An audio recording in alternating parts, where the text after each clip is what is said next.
আসসালামু আলাইকুম ওরহমতুল্লাহ। তোমরা কেমন আছো সবাই? আশা করি অনেক ভালো আছো। ইংলিশ মজার আজকের আয়োজনে তোমাদের সবাইকে অভিনন্দন। শুকরিয়া মহান আল্লাহর কাছে, আলহামদুলিল্লাহ। আমরা বেসিক ক্লাসের আরও একটি নতুন আয়োজনে নতুন ক্লাসে হাজির হতে পেরেছি। আজ হলো লেকচার 5। ভেরি ভেরি ইম্পর্টেন্ট আলোচনা থাকবে আজকের এই ক্লাসে। নতুন পুরনো যারাই আমার সঙ্গে যুক্ত হয়েছ সবাইকেই আরও একবার অভিনন্দন। কমেন্টে নজর রাখছি, তোমরা অনেকেই আমাকে সালাম দিয়েছো। ওয়ালাইকুম আসসালাম ও রহমতুল্লাহ। অনেকে জিজ্ঞাসা, স্যার আপনি কেমন আছেন? শুক্রিয়া, আলহামদুলিল্লাহ আমি বেশ ভালো আছি। কমেন্টে দুইটা কাজ করো তো, যারা নতুন যুক্ত হয়েছো কমেন্টে একটু নিউ লিখো, আর যারা পুরনো প্রথম থেকে ক্লাস করছো তারা একটু ওল্ড লিখো। আর এর ভেতর আরেকটি চাওয়া থাকবে, যারা ওল্ড পুরনো প্রথম থেকে ক্লাস করছো লাইক বাটনে একটু হিট করে ভিডিওটা শেয়ার করে দাও। শেয়ার অবশ্যই করতে হবে, রাইট? আমি লক্ষ্য রাখছি। তো চলো আজকের আয়োজনটি শুরু করি। আয়োজনের শুরুতে এইটুকু জানিয়ে রাখি যে তোমরা যারা নিবিড় পরিচর্যা গ্রুপে যুক্ত হয়েছ পেইড ব্যাচে, তাদের জন্য এই প্রিপারেশনটা অনেক চমকপ্রদ হচ্ছে। কারণ শুধু ক্লাসের না, ক্লাসের পরেও যে একটা বাইন্ডিংস থাকে তোমাকে ধরে তোমার সমস্যাগুলো ফিল করে শেখানোর ব্যাপার, সেটা কিন্তু মূলত নিবিড় পরিচর্যা গ্রুপেই সম্ভব। সো জাস্ট নাম মাত্র একটা কোর্স ফি দিয়ে, কত বলো তো? এটাকে কোর্স ফি বলাটা আসলে ঠিক হবে না। ৩০১ টাকা দিয়ে তুমি যুক্ত হতে পারো। ৩০১ টাকা এটা কোর্স ফি নয়, বরং আমি এটা বলবো বন্ধন। তোমাকে বেঁধে রাখার একটা প্রক্রিয়া, তোমার মনোযোগকে ধরে রাখার একটি ওয়ে, একটা মাধ্যম। ৩০১ টাকা দিয়ে ভর্তি হয়ে যেও আমাদের এই চমৎকার একটি আয়োজনে। যারা যুক্ত হয়ে যাবে এই প্রিমিয়াম সাপোর্টে, তারা আগামী দিন একটা পরীক্ষা দিতে পারবে। সো এই যে মাঝে মাঝে পরীক্ষা নেব, পিডিএফগুলো শেয়ার করছি, আগামী দিন তোমাদের হচ্ছে একটা এমসিকিউ এক্সাম অনুষ্ঠিত হবে। আগামী দিন কী বার সেটা কিন্তু আমি জানিয়ে দেব তোমাদের এই পেইড ব্যাচটাতেই। ওকে, সো আগামী দিন একটা এমসিকিউ এক্সাম অনুষ্ঠিত হবে। তোমার লেকচার বলবো না, যেহেতু ক্লাস মেনশন করেছি, ক্লাস 01 থেকে আজকে 5 পর্যন্ত হবে, সেই পর্যন্ত। সো এমসিকিউ একটা এক্সাম অনুষ্ঠিত হবে। পেইড ব্যাচে যারা যুক্ত আছো তারা সেখানে ইনফরমেশান পেয়ে যাবে। ক্লাস 1 এবং 5-এর ভিতরে আমি যে কথাগুলো বলেছি প্রতিযোগিতামূলক পরীক্ষাতে, বাস্তব জীবনে সেগুলো কিভাবে কাজে লাগবে, সেই জিনিসটার বাস্তব প্রয়োগ পাবে, রাইট? ব্যাস এই দাওয়াতটুকুই তোমাদের দেওয়া ছিল। সো ঝটপট নিবিড় পরিচর্যা গ্রুপে যুক্ত হয়ে যাও ক্লাসটি শেষ হলেই। তো চলো শুরু করি আজকের আয়োজনটি। সাথে আরেকটি বিষয় বলি, গত দিনে পেইড ব্যাচে আমি কিন্তু তোমাদের জন্য কথা দিয়েছিলাম 200 মোস্ট ইম্পর্ট্যান্ট। আমি হচ্ছে ভার্ব দেবো, যেগুলো আমি পেইড ব্যাচে দিয়েছি। তোমাদের কাজ হচ্ছে কোনো রকম শর্ত ছাড়াই এগুলো মুখস্থ করে নেওয়া। যারা করছো আমার বিশ্বাস শেষ পর্যন্ত আমার সঙ্গে থাকতে পারবে এবং এনজয় করতে পারবে। বাট যারা যে করছো না, দিন শেষে কিন্তু হতাশ হবে। আমার মতো উমুক তুমুক অনেকের নাম শুনে সেখানে যাবে, আবারও ব্যর্থ হবে। সো তুমি তোমার কাজটাকে গুছিয়ে নাও, বুঝে নাও কোনটি তোমার কাজ আর কোনটি হচ্ছে একজন শিক্ষকের কাজ। আমার কাজ হচ্ছে ডিরেকশন দেওয়া, জিনিসগুলো চিনিয়ে দেওয়া, এবং তোমার কাজ হচ্ছে মুখস্থ করা। মুখস্থ করার কোনো নিয়ম নেই, বারবার পরও কন্ট্রোলে চলে আসবে। এরকম 200টি মোস্ট ইম্পর্ট্যান্ট আমি কনজুগেশন অফ ভার্ব দিয়েছি পেইড ব্যাচে, সেইখান থেকে পিডিএফটা তোমরা নিয়ে নিতে পারো, রাইট? ওকে, তো চলো শুরু করি আজকের আয়োজনটি। যারা লেগে আছো আমার সঙ্গে প্রথম থেকে শেষ পর্যন্ত, তাদেরকে আমি একটি বিষয় স্মরণ করে দিই। দেখো, বিশেষ করে কোনো একটি যুদ্ধে জেতা, কোনো গন্তব্যে পৌঁছানো খুব বেশি সহজ নয়। একটি লক্ষ্যকে সামনে রেখে অনেকেই যাত্রা শুরু করে, কিন্তু মাঝপথে অনেকে ছিটকে পড়ে, নানা অজুহাত দেখায়। তুমিও এরকম হয়তো বা কারণেই মাঝপথে ছিটকে পড়বে, অথবা এখনই তোমার মনটা প্রায় ভাঙতে চলেছে। আমি সেক্ষেত্রে এটাই বলবো তোমাদেরকে, সবার জীবনের ঘটনার মতোই যেন তোমার জীবনের ঘটনা না হয়। সবার হেরে যাওয়ার মতোই গল্প যেন তোমার গল্প না হয়। এ কারণেই তুমি অন্যরকমভাবে আত্মবিশ্বাস নিয়ে লেগে থাকো যে স্যারের এই 1 থেকে 50টা ক্লাস আমি অ্যানি হাউ করব এবং সেটাকে কাজে লাগাবো। বিশ্বাস করো, ইনশাআল্লাহ 1 থেকে 50 পর্যন্ত ক্লাসগুলো হয়ে যাওয়ার পর তুমি যা পাবে তা আজীবন স্মরণীয় হয়ে থাকবে। আমরা সেন্টেন্সের কিছু প্রকার নিয়ে কথা বলছিলাম, ডিটেল। তার ভিতরে আজকে আমরা আসবো অ্যাসার্টিভের পর। গত দিনে হয়েছিল অ্যাসার্টিভ, আজ হচ্ছে ইন্টারোগেটিভ। সো ইন্টারোগেটিভ নিয়ে আমরা বিস্তারিত কথা বলবো। দেখো, ইন্টারোগেটিভ বললেই তোমার মাথায় প্রথমে একটা স্মৃতি ভেসে উঠতে হবে যে ও আচ্ছা, ইন্টারোগেটিভ বাক্য মানেই হলো এটা শেষে থাকবে একটা প্রশ্নবোধক চিহ্ন। কি থাকবে বলো তো? প্রশ্নবোধক চিহ্ন। এবং বেশিরভাগ ক্ষেত্রে আমি দেখেছি যে এই ইন্টারোগেটিভ সেন্টেন্স চিনতে তোমাদের কোনো ভুল হয় না, বিকজ এখানে একটা ভয়ঙ্কর চিহ্ন সর্বদাই বিদ্যমান। আচ্ছা, এবার আরেকটি বিষয় তোমাদের সঙ্গে শেয়ার করি। জাস্ট খেয়াল করো, আমি যদি কোথাও বলি যে আর ইউ অ্যাটেন্ডিং, কোনো কথা হবে না ক্লাসের বাইরে, জাস্ট মনোযোগ দিয়ে দেখো। Are you attending the programme, পিআরওজি,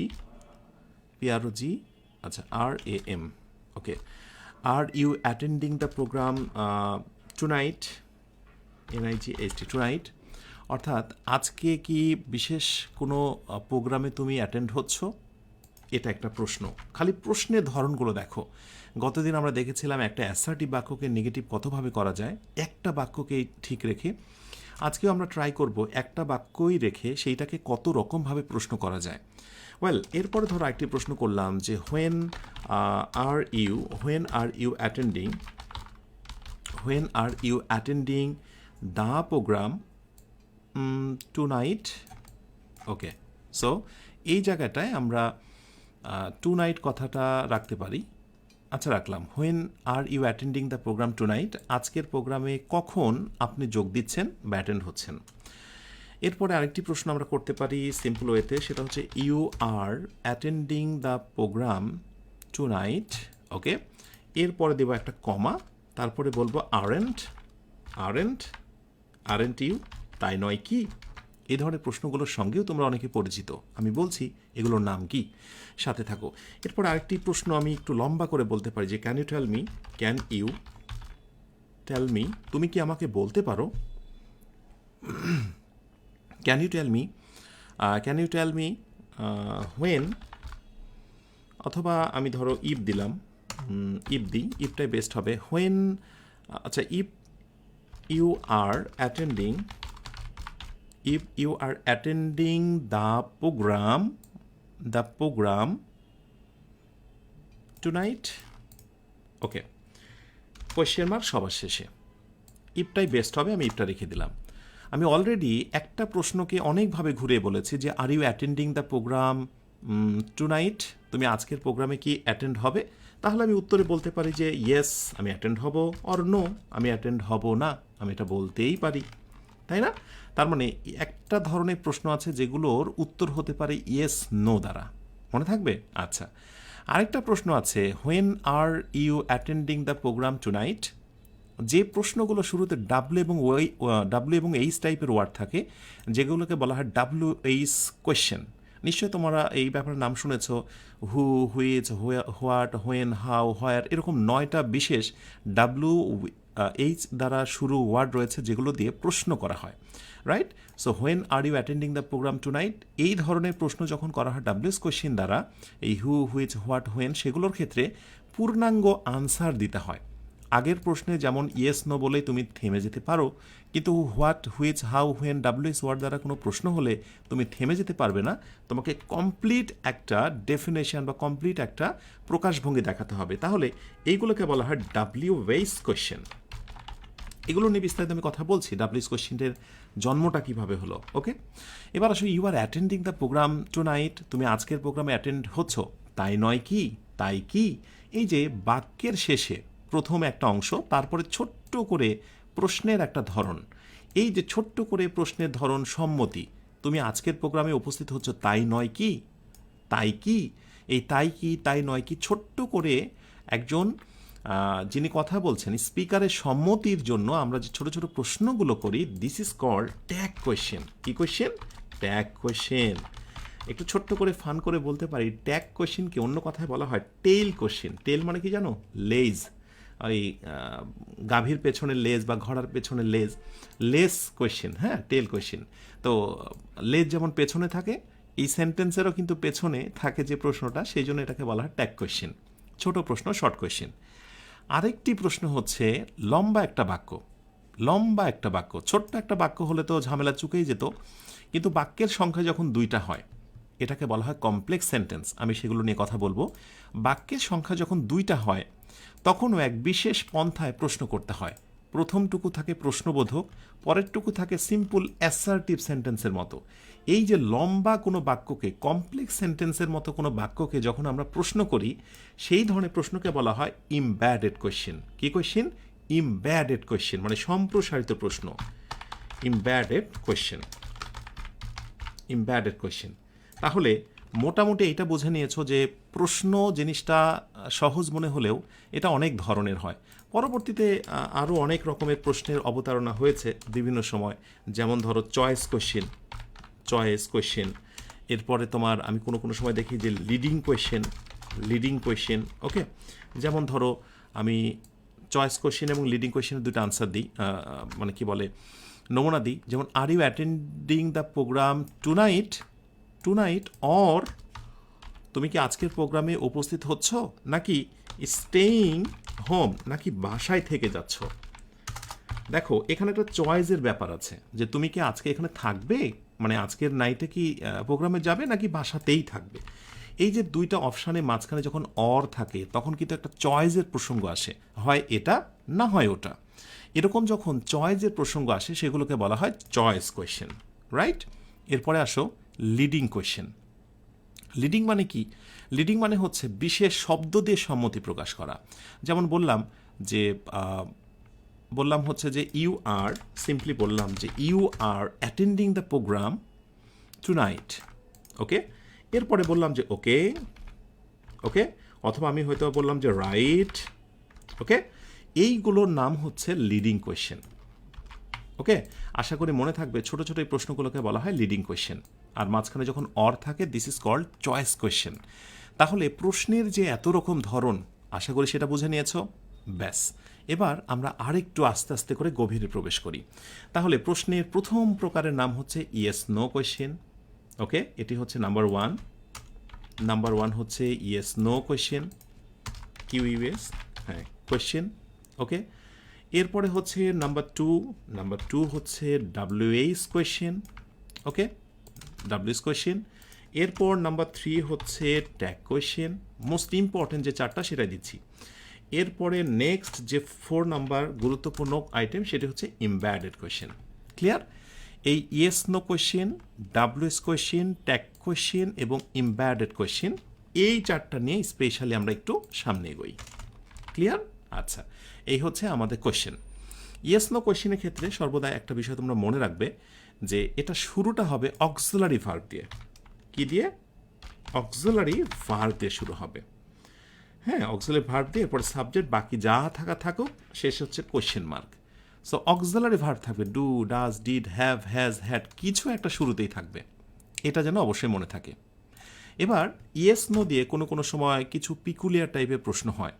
যেমন আমি একটা প্রশ্নে আসি, তোমাকে ইয়েস নো কোয়েশ্চেন শেখানো হচ্ছে, কিন্তু কোনো এক সময় দেখাচ্ছে এরকম বলা হচ্ছে যে আর ইউ হ্যাপি, তুমি কি হ্যাপি, প্রশ্ন করা হচ্ছে। এখন আনসারে ধরো বলা হচ্ছে যে ইয়েস অথবা নো, সমস্যা নেই, যে ইয়েস আই অ্যাম হ্যাপি, এই যে ডাবল পিআই হ্যাপি। এবং একটু ঝামেলামূলকভাবে ইয়েসের নিচে আন্ডারলাইন করে বলছে যে বলো তো এই যে ইয়েসটা তুমি বললে উত্তরের সময়, এই ইয়েসটা কোন পার্টস অফ স্পিচ। অপশান হিসেবে বলবে যেটা কি নাউন, অপশান হিসেবে বলবে এটা অ্যাডজেক্টিভ, অপশান সি এটা হচ্ছে অ্যাডভার্ব, হ্যাঁ অ্যাডজেক্টিভ ইত্যাদি। তাহলে বলো তো এইখানে ইয়েসটাকে তুমি কি নামে ডাকবে? বেশি সময় দেবো না, কারণ সামনে এগোতে হবে অনেকটা। একটু মনে রেখো, নো অথবা ইয়েস এরপর যদি থাকে কমা, রাইট? এই কমা খুবই গুরুত্বপূর্ণ, এই কমাকে আমরা করব না কোনোভাবেই ক্ষমা। সো ইয়েস এবং নো এর পরে যদি কমা থাকে তাহলে এই ইয়েস এবং নো এটার নাম হয়ে যাবে অ্যাডভার্ব। কি হয়ে যাবে? অ্যাডভার্ব হয়ে যাবে, এটার নাম হয়ে যাবে অ্যাডভার্ব। এখন স্বাভাবিকভাবে বিভিন্ন বই অথবা আমি, তুমি, অমুক তমুক কিন্তু এইটুকু কথা বলা হয়, কিন্তু হয় কি কোনো কোনো সময় আবার পরীক্ষায়, প্রতিযোগিতামূলক পরীক্ষায় এই ধরনের প্রশ্নগুলো আসে। বলে যে সে, ধরো বলা হলো যে সে নো বলো কাকে? টু বুলিং, মানে সোশ্যাল মিডিয়াতে আমরা যে একে অপরকে বিভিন্ন ওয়েতে হ্যারাস করি বা গালি দিই, সেটা তো বুলিংয়ের অন্তর্ভুক্ত, তাই না? তো ধরো বললাম যে সে নো টু বুলিং, অর্থাৎ সামাজিক যোগাযোগের মাধ্যমে এই যে বুলিংটা, অন্যকে হ্যারাস করার যে বিষয়টা, অপমান করার বিষয়, সেটাকে নো বলো। এবার নো এর নিচে আন্ডারলাইন করা হলো এবং অপশান হিসেবে 4টি দেওয়া হলো। তাহলে বলো তো এইখানে নো এর নাম কি? ওকে। আবার ধরো কোনো কোনো সময় আমি এই প্রশ্নটা, এবং গত কয়েকটি ক্লাস আগে কিন্তু আমি এই কথাটি বলেছি তোমাদের, যে আই হ্যাভ নো চয়েস। এই জায়গায় যদি নো থাকে তাহলে সেই নো এর নাম কি বলো দেখি। ওকে, সাধারণ একটা বিষয় কোনো কোনো সময় এভাবে অসাধারণ হয়ে যায়, রাইট? এবার রিজনগুলো একটু দেখে নাও, আমি একটু রেড করে দিই।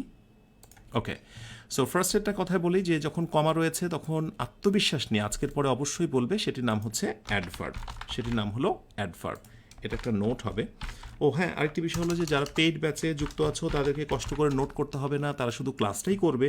পরবর্তীতে চমৎকারভাবে ক্লাসটি শেষ হলে কিন্তু পেইড ব্যাচে আমি এটার লিঙ্কটা, পিডিএফটা কিন্তু আমি দিয়ে দিই।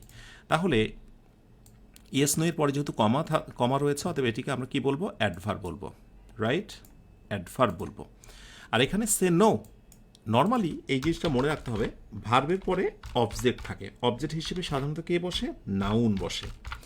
এই সূত্রটা একটু মনে রেখো, এগুলো নিয়ে অনেক কথা বলা যাবে। সো এই হচ্ছে ভার্ব, রাইট? ভার্বের পরে নো, এটার অবস্থান হচ্ছে অবজেক্ট হিসেবে। সো এটাকে আমরা নাউন হিসেবে ডিমান্ড করব। কি হিসেবে? নাউন হিসেবে, রাইট? আর পরেরটি তো অবশ্যই লেকচার তোমরা 1, 2, 3-এর মধ্যে পেয়েছো, আই হ্যাভ নো চয়েস, নিশ্চয়ই তোমাদের মনে আছে। সেটি হচ্ছে যে নো এর পরে যদি কখনো নাউন থাকে, ওকে, সো এই নো বেচারার নাম হচ্ছে ডিটারমিনার অথবা অ্যাজেক্টিভ, ডিটারমিনার অথবা adjective. So definitely it's an adjective. আশা করি বুঝতে পেরেছ। এই নো, ইয়েস এগুলোর নানা রকম ঢং আছে। এবং আরেকটি মজার বিষয় তোমাদের সঙ্গে শেয়ার করি, সেটা হচ্ছে ইয়েস এবং নো যদি নাউন হয়, যেহেতু আমরা ইয়েস এবং নোটাকে নাউন হিসেবে ডিমান্ড করলাম, নাউন মানেই তো তার সিঙ্গুলার এবং প্লুরাল থাকে, যেগুলো থাকে না সেগুলো ব্যতিক্রম। যেমন বুক থেকে বুকস, কাউ থেকে কাউজ, এরকম যেগুলো থাকে না সেটা তো অন্য কথা, অন্য অর্থ। কিন্তু ইয়েস এবং নোটাকে যেহেতু নাউন হিসেবে ডিমান্ড করেছি, তাহলে এর কিন্তু একটা প্লুরাল আছে। যেমন আমরা যদি প্লুরালে কথা বলি তাহলে হচ্ছে ইয়েসেস, ইয়েস এস, ওকে। আবার নো এর প্লুরাল হচ্ছে নোস, জাস্ট মনে রাখো। আর বাক্যতে যদি আমরা এরকম একটা ঘটনা ঘটাই, দেখি তোমরা কতজনে সঠিক আনসার ধরতে পারছো। বলা হলো the proposal, PROPOSL, the proposal receive, the proposal received more yes or no. দুইটি অপশান দেওয়া হলো।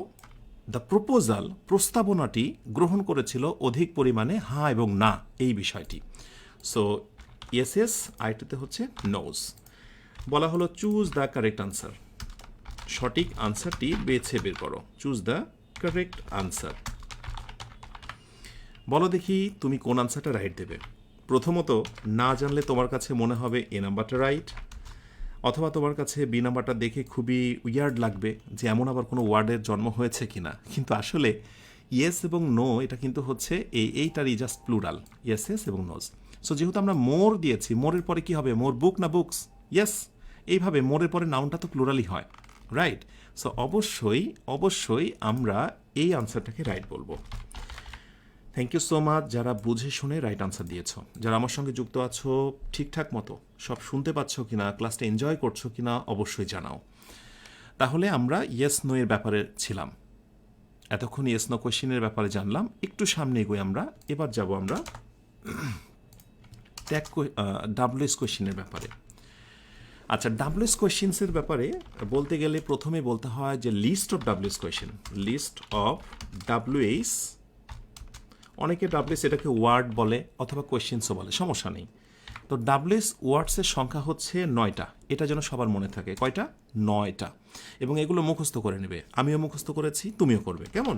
যেমন তার ভিতরে হচ্ছে হোয়াট, তার ভিতরে হচ্ছে হুইচ, ওকে, তার ভিতরে হচ্ছে ধরো হুজ, WHOS, হুজ। এই তিনটাকে আমি প্রথম দিকে রাখলাম বিকজ এদের একটা ঘটনা আছে। কি ঘটনা আমি সেটা একটু পরে বলছি। আচ্ছা, এখানে একটু বোল্ড হয়ে গেছে, আচ্ছা এটা একটু নিচে নামাই। আচ্ছা, তাহলে হোয়াট, হুইচ, হুজ, ওকে। এরপরে তোমার ধরো হু, তারপরে হোম। একটু খেয়াল করবে আমার কোনোটা ছাড়া পড়ছে কিনা। হোয়াই, তারপরে হচ্ছে WH, হোয়ার, হোয়ার, তারপরে কি দেব? কয়টা হয়েছে দেখি, 1, 2, 3, 4, 5, 6, 7। কোনটা ছাড়া পড়লো? হোয়াট, হুইচ, হো। আচ্ছা, দেখলে হোয়াট দিয়েছি, হু দিয়েছি, হোম দিয়েছি, হুজ দিয়েছি, হোয়ার দিয়েছি, আমি হোয়েন দিইনি, হ্যাঁ হোয়েন দিইনি, এবং আরেকটি দিনই হচ্ছে হাউ। এবার গুণে দেখো সবগুলো মিলে সংখ্যা হচ্ছে 9টা। 1 2 3 4 5 6 7 8 9, রাইট, একেবারে 9 মিলে গেছে, রাইট। এইবার আসো ডাব্লিউ। কেন প্রতিটা শুরুতে দেখো ডাব্লিউ রয়েছে, এই যে বেচারা ডাব্লিউ আছে, রাইট।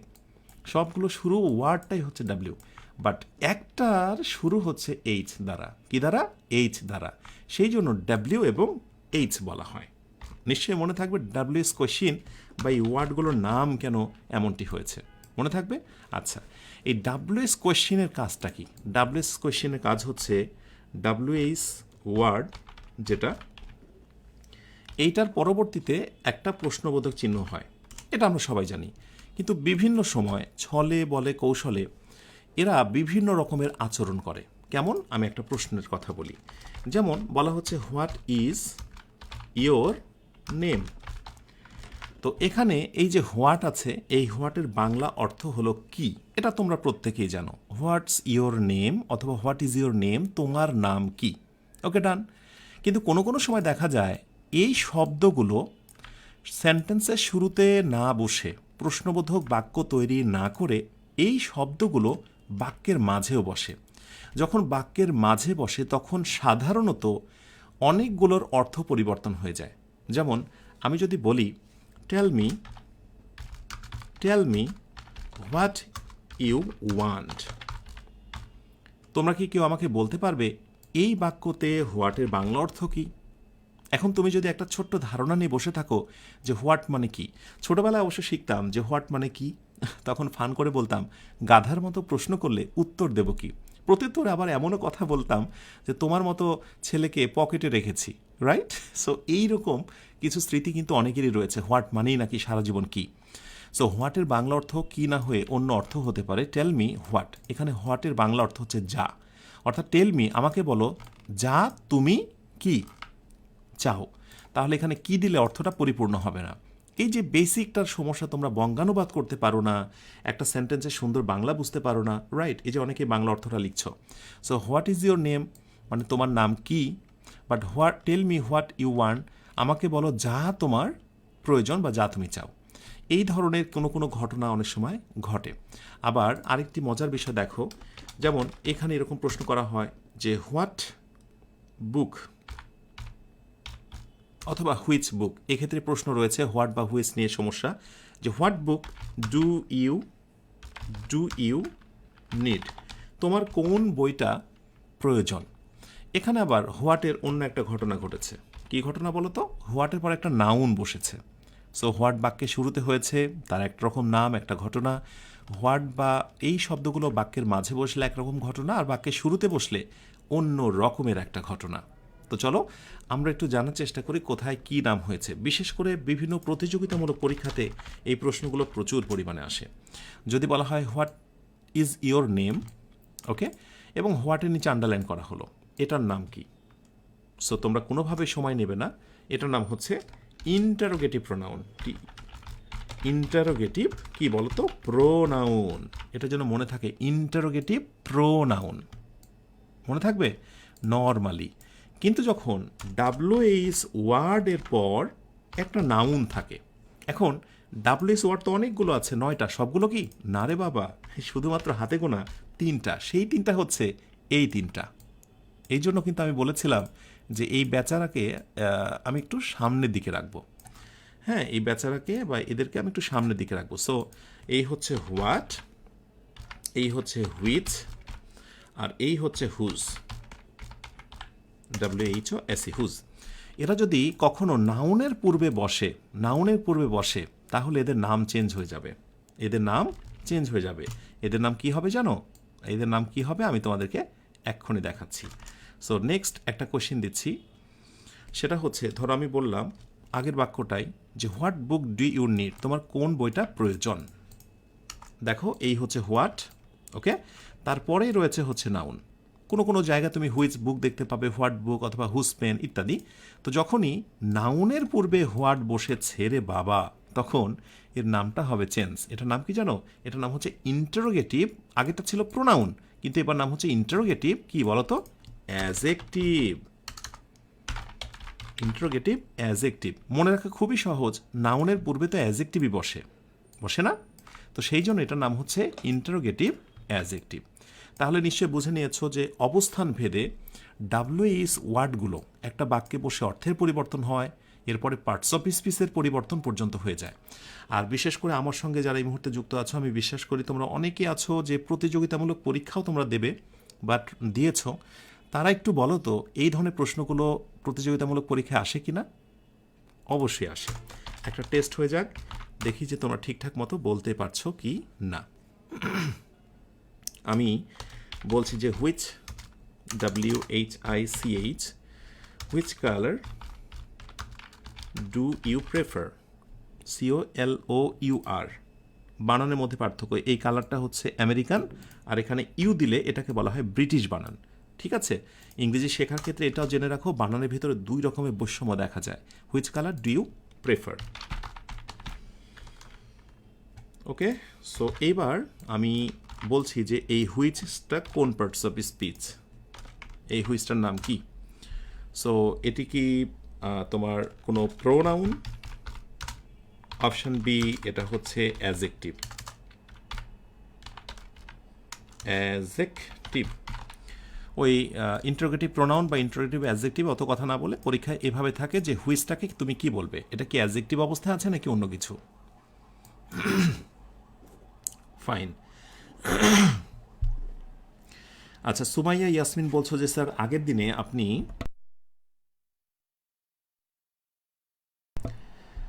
দিনে আপনি ডিরাইভেটিভস পড়ার নিয়ম বলতে চেয়েছিলেন। আচ্ছা, নিয়মটা আমি গ্রুপে বলে দেব। Okay, so which colour do you prefer, হুইচটাকে অবশ্যই তোমরা অ্যাজেক্টিভ বলছো, এবং আমি বিশ্বাস রাখি যে অনেক আত্মবিশ্বাস নিয়ে বলছো। হয়তোবা পারতে, বাট আজকের পরে আত্মবিশ্বাসে তোমাদের লেভেলটা আলাদা হবে। এরকম অনেক প্রশ্ন তোমরা দেখতে পাবে, যেমন হয়তোবা বলা থাকবে যে যে হুজ আইডিয়া ওয়াজ দিস, এটা কোন আইডিয়া ছিল, এরকম। তো এই হুজের নিচে আন্ডারলাইন করবে। ঠিক আছে, এই হচ্ছে তিনটা কালপ্রিট। এই হচ্ছে তিনটা কালপ্রিট যারা কিনা কার পূর্বে বসে বলো তো? নাউনের পূর্বে বসে। আর সেই জন্য আমি এই তিনটাকে একটু আলাদা করেছিলাম। মনে থাকবে? আশা করি মনে থাকবে। এই একটা প্যাটার্নে প্রশ্ন হয়, আর আরেকটি প্যাটার্নে প্রশ্ন হয় tell me what you want. Next আরেকটি প্যাটার্নে প্রশ্ন হয়, সেটি হচ্ছে এই টেস্টটা, tell me what you want. So হোয়াটের নিচে আন্ডারলাইন করা হলো, এবং আন্ডারলাইন করে বলছে যে এটা কি প্রোনাউন, অপশন বি এটা কি অ্যাজেক্টিভ, অপশন সি এটা কি কনজাংশন, অনেক কিছু ইত্যাদি ইত্যাদি।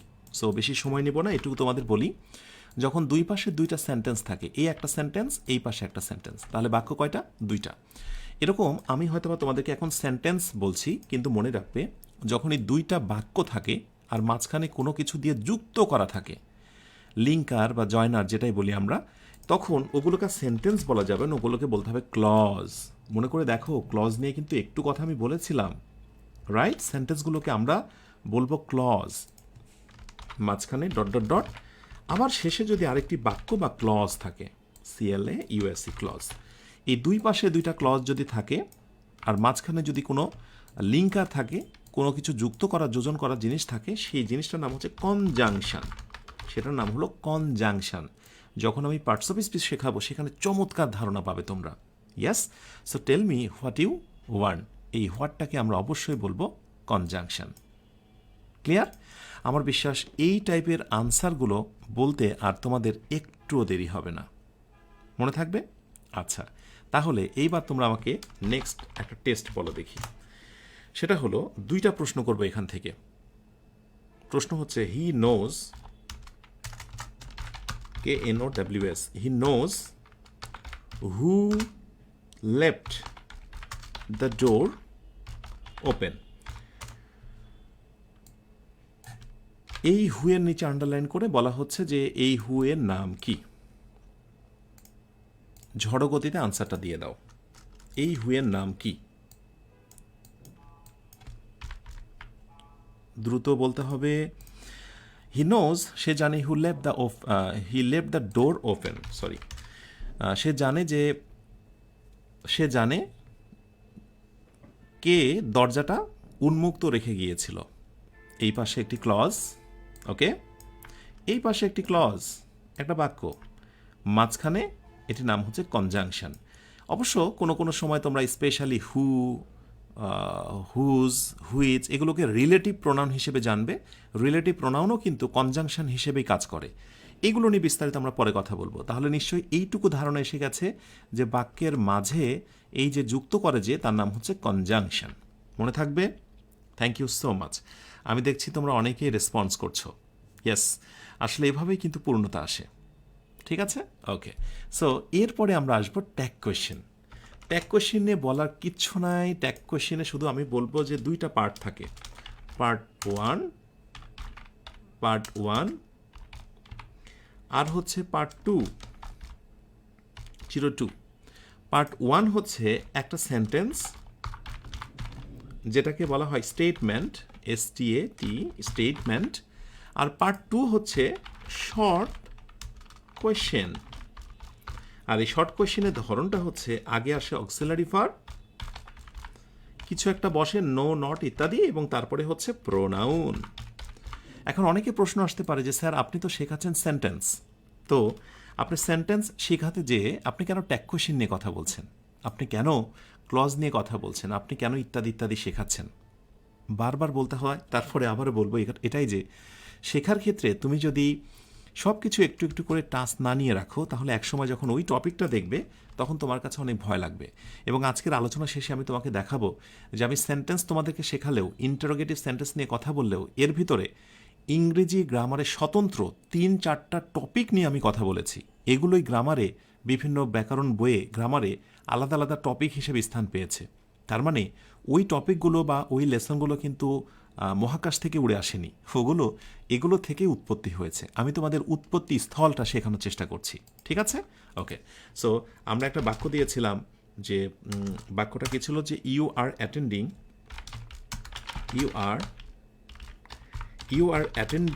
দ্য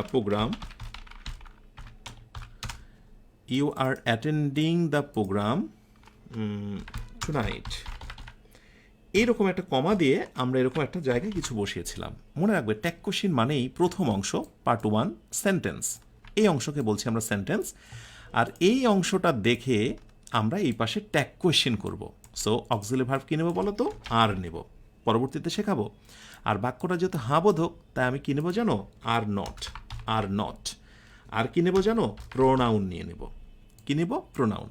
কিন্তু ট্যাগ কোয়েশ্চেনের ক্ষেত্রে একটা বিশাল নিষেধাজ্ঞা বলে দিচ্ছে গ্রামারিয়ানরা, যে দুইটা কাজ কখনোই করা যাবে না।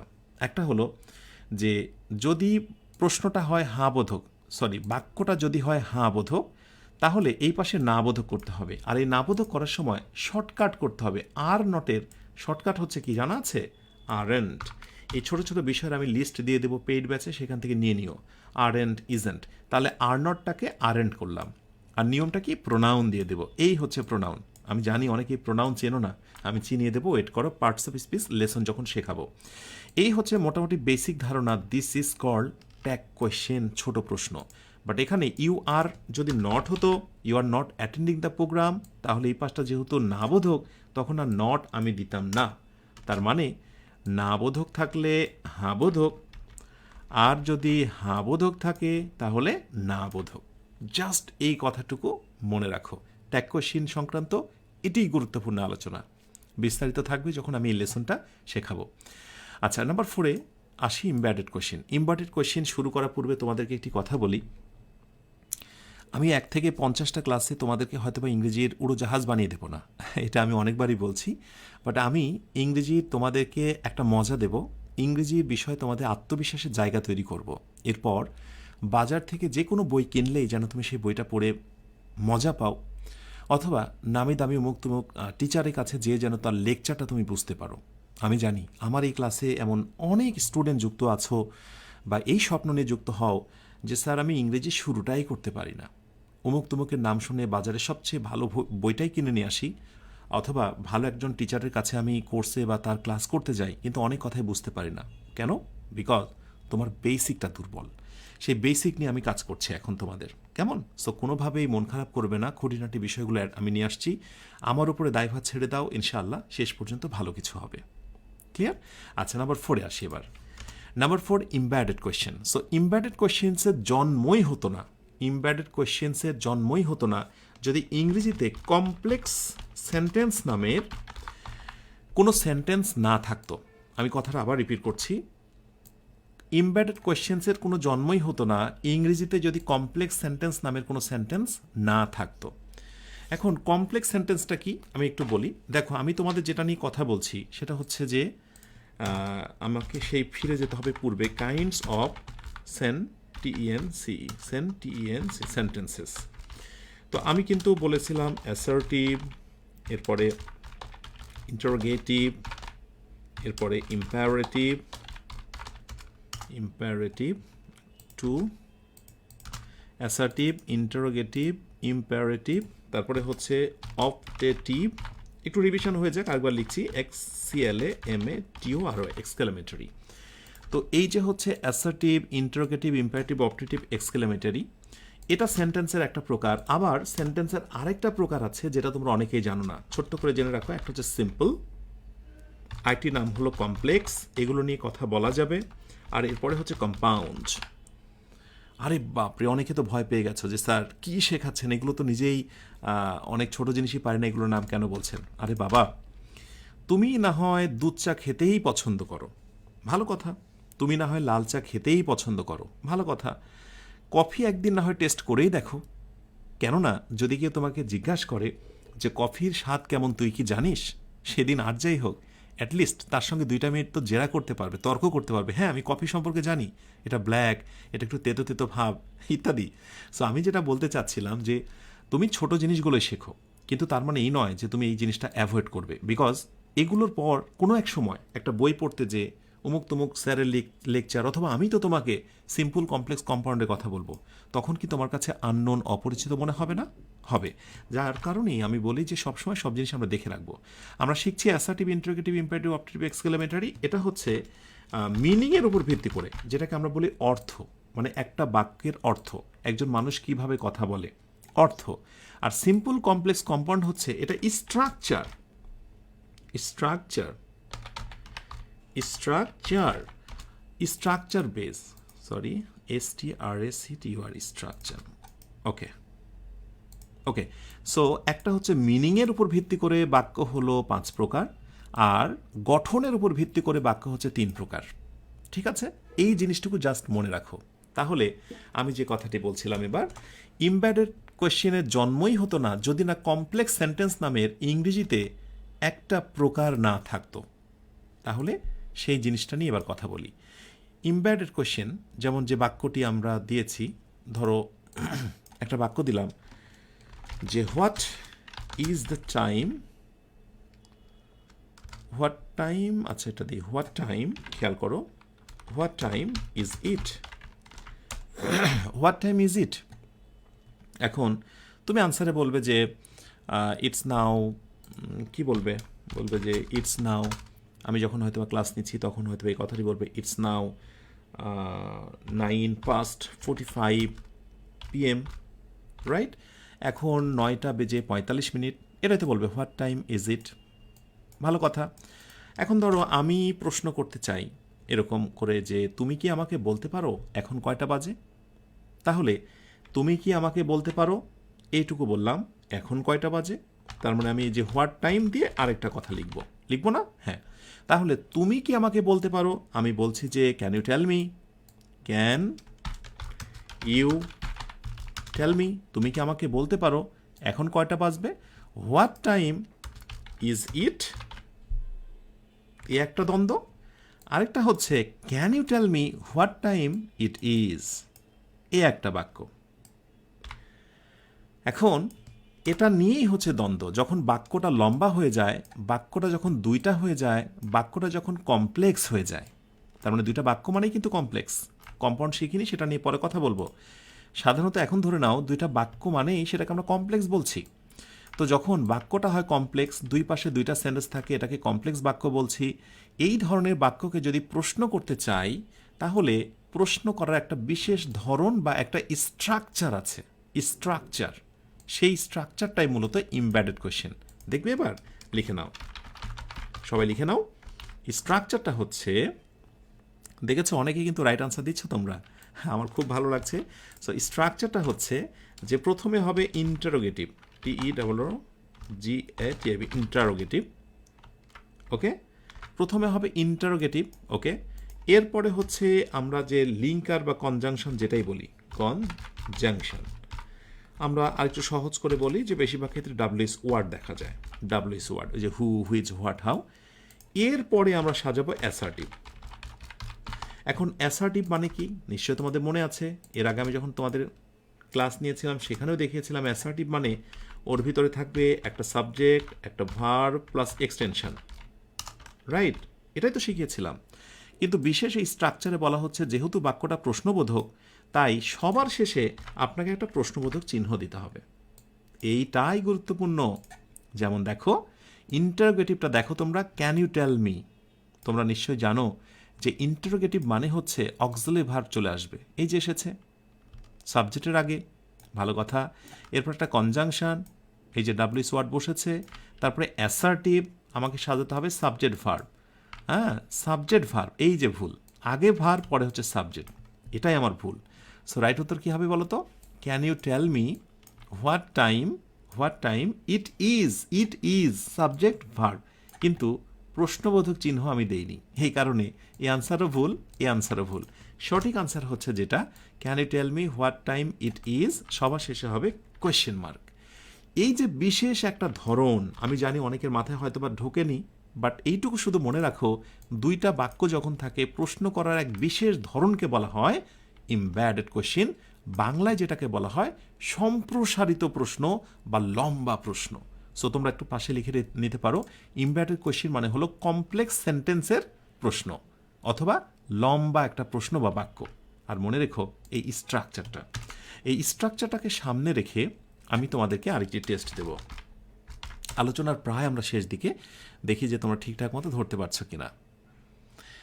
তার একটি বাক্য দিলাম যে ক্যান ইউ টেল মি, তুমি কি আমাকে বলতে পারো হোয়ার ডাজ শি লিভ, সে কোথায় বসবাস করে, এই একটা প্রশ্ন। আর একটি প্রশ্ন হচ্ছে can you tell me where she lives, এই একটা প্রশ্ন। বলা হলো চুজ দ্য কারেক্ট আনসার, সঠিক আনসারটি খুঁজে বের করো। দেখি তাহলে তোমার কাছে মনে হচ্ছে এই বাক্যটাই right, can you tell me, তুমি কি আমাকে বলতে পারো, প্রশ্নবোধক। তাই অনেকেই হয়তো বা সাবজেক্টের আগে ডাজ দিয়ে ফেলবে, কিন্তু সূত্র কি বলছে, আগেরটা ইন্টারোগেটিভ, ভালো কথা। মাঝখানে কনজাংশন হিসেবে WH ওয়ার্ড, ওকে। এরপরে অ্যাসার্টিভের মতো করে সাজাবো, মানে প্রথমে সাবজেক্ট, তারপরে হচ্ছে ভার্ব, ইয়েস। আর এইটুকু মনে রাখো, যখন আমি টেন্স তোমাদেরকে শেখাবো সেখানে দেখতে পাবে যে কেন লিভ না হয়ে এখানে লিভস হয়ে গেল, কেন ডাজ উড়ে যে এখানে এস হলো, সেগুলো টেন্সের বিষয়। শুধু এইটুকু মনে রাখো, সাবজেক্ট ভার্ব, আর সবার শেষে প্রশ্নবোধক চিহ্ন। সুতরাং সব দিক থেকে আমরা নেক্সট বা সেকেন্ড আনসারটাকে রাইট বলতে পারি। This is called embedded question.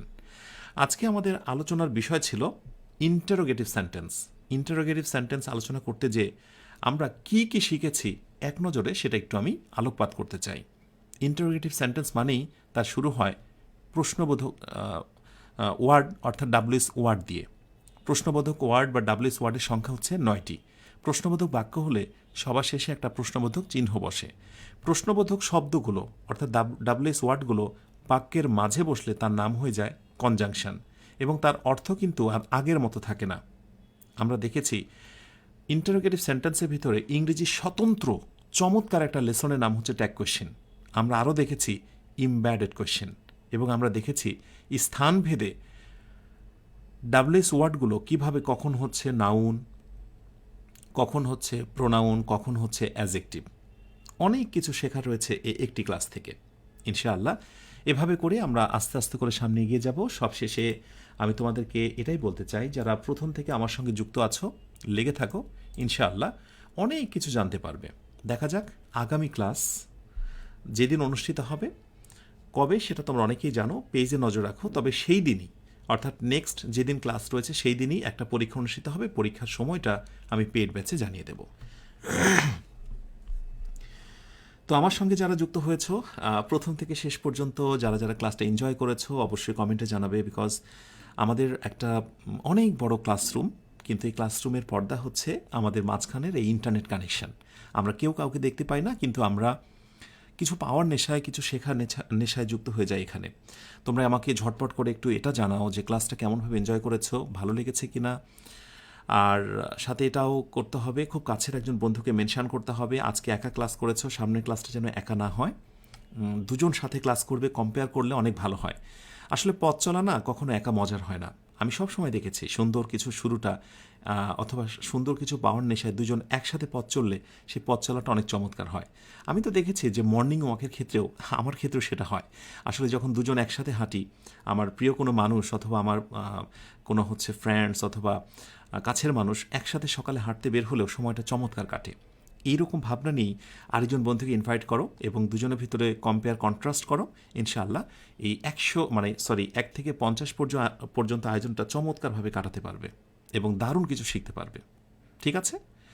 ইনশাআল্লাহ আমি তোমাদের সবার জন্য দোয়া করি, মাঝ পথে তোমরা যেন থেমে না যাও। মহান আল্লাহ যেন তোমাদেরকে সকল বাধা উতরিয়ে সামনে যাবার মতো তৌফিক দান করে। সবশেষে এটিও জানাতে ভুলো না, যারা নতুন আমার সঙ্গে যুক্ত হয়েছিলে, আত্মতৃপ্ত হয়েছ কিনা আজকের এই ক্লাসে। তাহলে ক্লাসের এই কমেন্টের দিকে নজর রেখে আজকের আয়োজনটি শেষ করছি। ইনশাআল্লাহ আমার প্রিয় বন্ধুদের সঙ্গে কথা হচ্ছে আগামী দিন। অবশ্যই পরীক্ষা রয়েছে, প্রিপারেশন নিতে হবে। তাহলে ভালো থেকো সবাই, যে ভালো শেষ নেই, সুখে থেকো যে সুখের সীমানা নেই। এই অনন্ত শান্তির চিরন্তন প্রত্যাশায় সবাইকে শুভরাত্রি। আসসালামু আলাইকুম ওয়া রাহমাতুল্লাহ।